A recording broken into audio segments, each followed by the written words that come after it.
ABS-CBN, It's Showtime, pinaratangang credit grabber dahil kay Sofronio.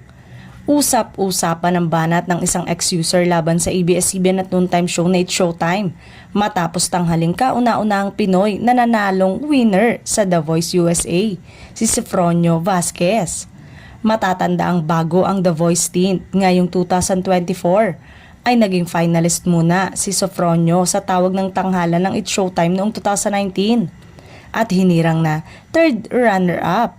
Hindi rito natapos ang kanyang TNT journey, pero this time ay bilang coach naman sa contenders.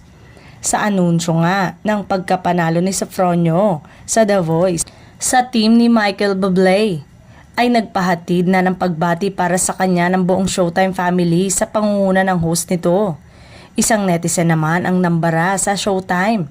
Aniya, matapos ligwakin sa TNT, It's Showtime na proud sa pag-aangkin kay Sofronio Vasquez kayong nanalo na siya sa The Voice US.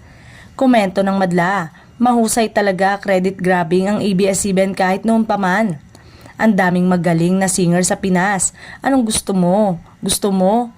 Kahit mas may deserving sa kanya, siya ipanalo, kaloka mindset. Sa ABS naman talaga galing si Sofronio. Wala kasi kayong ma-flex, kaya silent na lang.